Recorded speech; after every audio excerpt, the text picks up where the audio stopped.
on to Latvia, where although normally it's the tradition to applaud after a person presents, I happen to know that Uģis Nastevičs just recently defended his dissertation comparing Dievturi in Latvia with Shinto in Japan. And I think he definitely deserves a round of applause for that.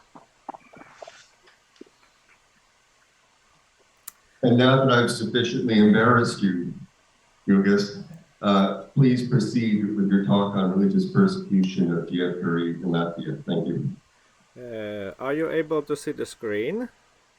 Yes, it's perfect. Okay, thank you so much. First, I would like to express my gratitude for letting me know about this conference to Michael Strmiska, who has actually summarized that throughout history the Baltic peoples have struggled for self-preservation against external threats, from colonizing German crusaders to Tsarist, Nazi and Soviet domination. Each Baltic people has its own memories of invasion, occupation and oppression, and lessons learned about the necessity of maintaining cultural traditions against the twin threat of extinction and assimilation. Here on the map is the Baltic cultural sphere filled in red, known as the last pagans of Europe, which includes the present-day Latvia. That is the geographical extent of this study. Other areas show the spheres of influence of Catholic and Orthodox Church during the Great Schism, and territories of Viking dominance and Mongol Empire at their respective peak extent. So, for disclaimer, I'd like to clarify the definition of religious persecution, which is any hardship, physical abuse, and martyrdom endured due to one's religious affiliation within a broad spectrum of physically, psychologically, or socially and politically hostile unjust actions, such as torture, isolation, imprisonment, ostracism, restriction, or discrimination, resulting in varying levels of harm as it is considered from the victim's perspective. So the focus group of the study is Dievturi, and Dievturi is the folklore-based religion of Latvian life wisdom, which is Panenkatendeism, an up-to-date continuation of the primeval autochthonous religion, fostering the spiritual core of Latvianness. Dievturi are fellows of Dievturi, called so since 1925. So, in 2025, the centenary of its name in print is to be celebrated. Although the colonial history of religion and religious persecution in Latvia dates back to the 12th century crusades, the aim of this research is to study cases of persecution of Dievturi from Latvia during the three periods. So it is the first independence, occupation, and contemporary challenges between 1925 and 2022. So this study stems from the doctoral thesis in theory of culture defended last December. Its summary is accessible on the ResearchGate via the QR code titled Latvian Dievturi and Japanese Shinto, a comparative study of rituals, their sacred space and texts.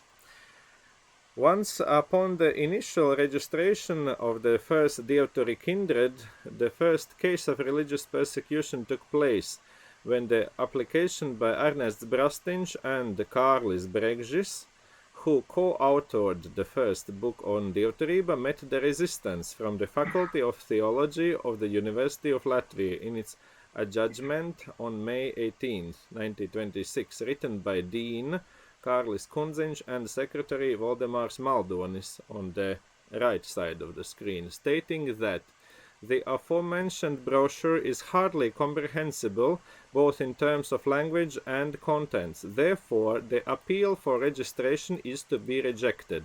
Also, in fact, one must admit that in Latvia as a civilized country, a sect that aim of which is the revival of forefathers' idolatrous cult of gods cannot be permitted. However, despite the restrictions, still the Latviju Dievturu draudze got registered at the Department of the Spiritual Affairs. Henceforth it will be called the DSA of the Ministry of the Interior on July 26, 1926, and got upgraded as the Latvijas Dievturu sadraudze on October 7, 1929, as the registered religious union still intact and representing Dievturi in Latvia today. So, next, the induction of the first Dievturi celebrant in May 1928 got attention. Girts Austrums had just completed the studies at the Institute of Theology led by Latvian Bishop Kārlis Irbe, but could not take an oath to the evangelical Lutheran dogmas. When Dievturi established, Irbe did not take it seriously, yet when a student of his Institute of Theology moved to Dievturi, perhaps the matter became serious for him. Namely, the Swedish bishop Nathan Söderblom subpoenaed Irbe to explain the crossing of an institute student to a pagan faith. It caused stark controversy. Since Kārlis Ulmanis established authoritarian regime in 1934, rapid economic growth took place, whereas Dievturi activities got oppressed. First, the law on religious congregations and their unions issued on December 20th, 1934 demanded the re-registration of such. The DSA, led by Fricis Mīlenbachs, refused the registration to the Latvias Dievturu Sadraudze in Riga, while the most congregations and unions of allochthonous religions had got re-registered on June 22, 1935. It was the result of a judgment of the Faculty of Theology of May 11, 1935, that advised, and was later adopted by the DSA, not to recognize the Latvias Dievturu Sadraudze as a religious union, arguing that there is no categorical basic teaching, it lacks fundamental numinous sphere, and hence is a naive, eclectic construction without deeper contents or primary dynamics of religious experience. It focuses on cult time and outward ceremonies that obtain the nature of an aesthetically oriented staging. Nationalism of Dievturi does not fit to the needs of contemporary Latvia nor its future mission. Furthermore, the religious primitivism of Dievturi shall not satisfy the present human in his religious inclinations and needs. Therefore, on May 22nd, the DSA, quoting the aforementioned, declared to the Interior Minister that Dievturi are not to be registered at the DSA as a religious union, but at the Department of Press and Societies as a society that collects and studies ancient Latvian folklore.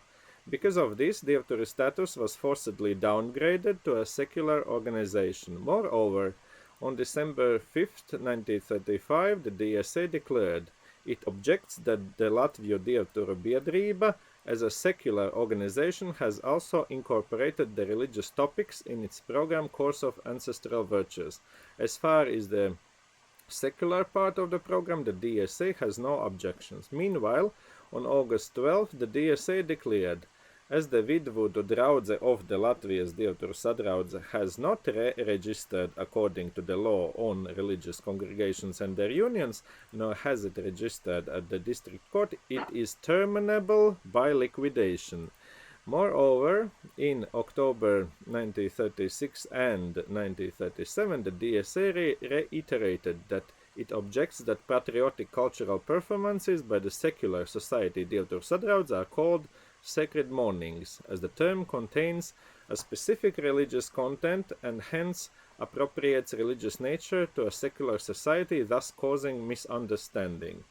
To make things worse, since the conviction of leader Gustavs Celmiņš and ban of his pērkonkrus, the far-right group that had plotted the assassination of Ulmanis, in 1935 some members decided to continue their activities under the cover of Dievturi kindreds, holding meetings at a by room of the Dievturi place of worship, thus further subjecting also Dievturi to the surveillance by the political directorate agents.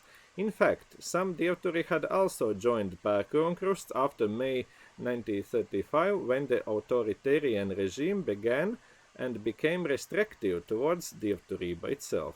In October 1936, after the arrest and search of several Dievturi, Ernests Brastinš advised the co-members of Pērkonkrus, the ex-convicts who had been detained in spring, to avoid attending Dievturi sacred mornings and singing in their choir.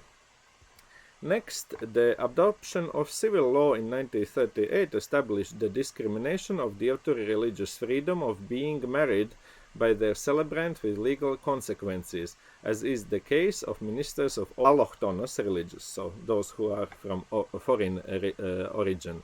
I would like to stress that this restriction is still intact in Latvia. The Nazi-Soviet Pact of the next year initiated the occupation that lasted from 1940 to 1990.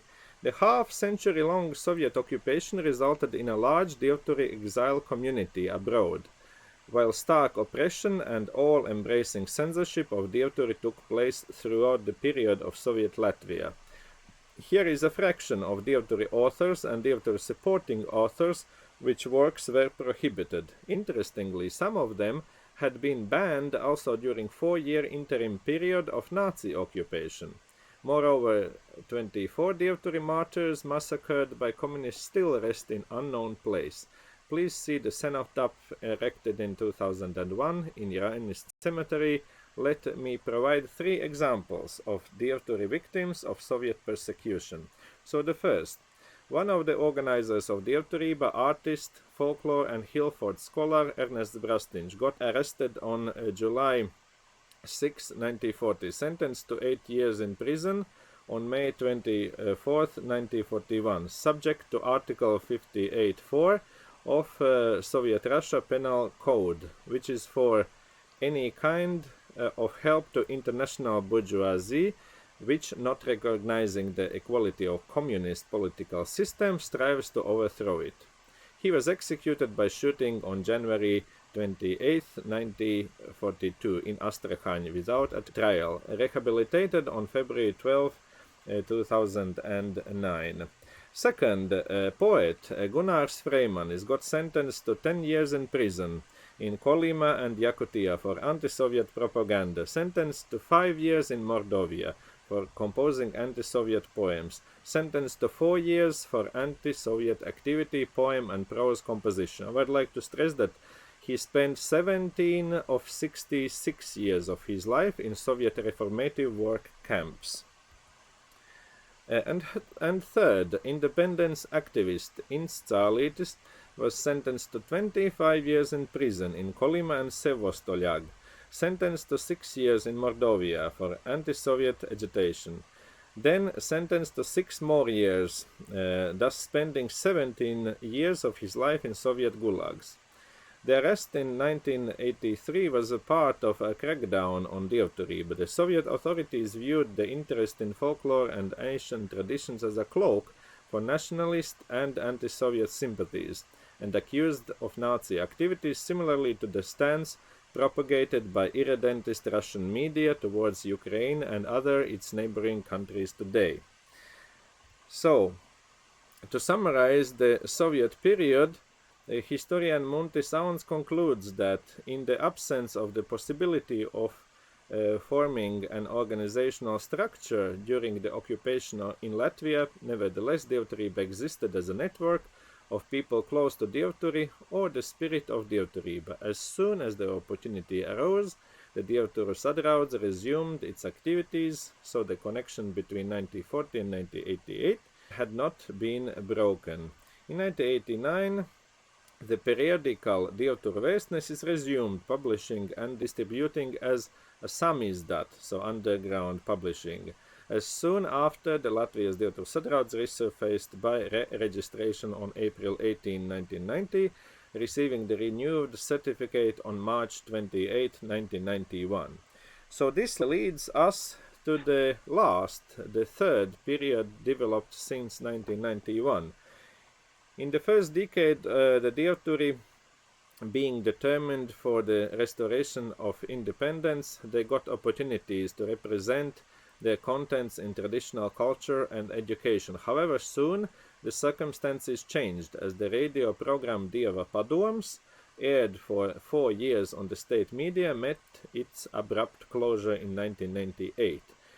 2 years later, a treaty with the Holy See entered into force in Latvia, making the state to ensure the maintenance and protection of Catholic churches, whereas the Constitutional Court rejected the Dievturi complaint about the restricted rights to teach religion in school. In 2008, newly introduced laws of several autochthonous religious unions secured both immunity for interrogation and disclosure of information, even if the clergy is a witness or a party to the proceedings, and granted asylum from persecution for one's religious beliefs.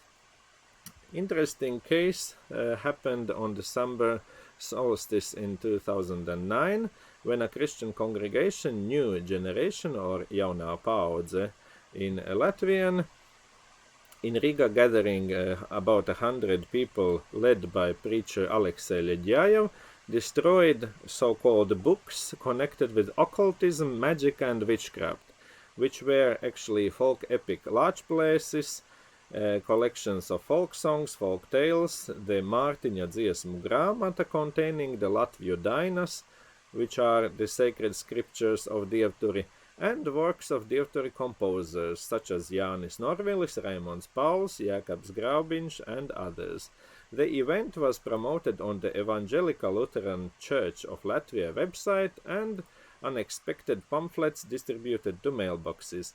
Among the organizers there was a preacher, Eva Ālere, who had continued hate speech towards Dievturi on video series Atver Acis, Open Your Eyes, and the Latvian Christian radio programs. In the new inner design of the passport of the Republic of Latvia, adopted in 2015, Vaidelotis, so the priest, from the Līgo flag of the song celebration of Latvians, also a Lielvārde belt and other images with Latvian signs infuriated Christians as Dievturi content. For the purpose of correcting the discriminatory regulation, which are intact on April the 1st, 2021, the Latvia's Dievturu Sadrauds submitted to the Parliament Commission's proposals for amendments to the law on holidays, remembrance and celebrations, the civil law, and the law on religious organizations. The last of them, the amendment on the law on religious organizations, was refused on March 24th. Proposals have been resubmitted in June 2022. The last interesting case I would like to tell about is about the broadcast of the religious service. So, as the editorial independence of state television LTV is ensured by the agreed and approved schedule of the Ecumenical Media Council Foundation, founded by representatives of one religion, namely Christianity, and the call of the Ministry of Justice for Public Service Media during lockdown is not binding, thus the broadcast time for the LTV cannot be planned at the request of third parties, is what they have been used for their excuse. So in order to allow the remote experience during the lockdown, the celebration of Mārtiņi got aired on November 7th, 2021, 16 o'clock, both on regional television and radio Merkurs, becoming the first state-paid worship service in the media at a time when, until the centenary of the name of Dievturi, but there are less than 1,500 days left. So, thank you. Please feel free to ask your questions and follow Dievturi on social media. That was wonderful, Uģis. Very detailed and rich in information. And I'm sure we'll have some very good questions there. Audience? Paldies, thank you. Let me offer you a question. In terms of the survival of Dievturi during the long Soviet occupation, could you mention the diaspora activities in North America? Andris Rūtiņš is very a good person to ask about this, but still, of course, this hard period of oppression in Soviet time in Latvia was largely the period when Dievturi could flourish outside of Latvia, and the diaspora is such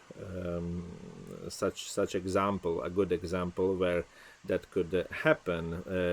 Most notably, I could mention that one very important sacred place for Dievturi has actually been established in Wisconsin of the United States. It is called Dievsēta, and that is also a very important place where to gather and celebrate the Latvian celebrations around the year.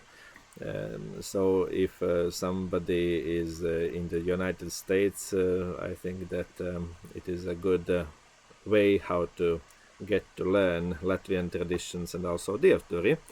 But that's not only the case. There is also the community in Canada. There is a community in the United Kingdom. There are people in Australia and other countries. So they have been keeping our heritage, and they still do it. And we are very proud that this Dievturi legacy is still around the world, not only within Latvia, and it is openly accessible to anyone who is interested in it. Thank you very much. And on that last point, since we were talking about issues of inclusiveness earlier, are you saying that the general attitude of Dievturi today is that anyone who is interested in Latvian culture and tradition could come and participate and possibly join? As Leslie said earlier, one issue is the language. So it makes a crucial point to actually participate in ritual and understand it fully. So in the case of Dievturi, Latvian language knowledge is one point which would lead the person to deeper understanding and appreciation of the contents. So as long the person is willing to learn songs, the language, the rituals, the traditions, and the values and the virtue system, then everyone is basically welcome. Very good.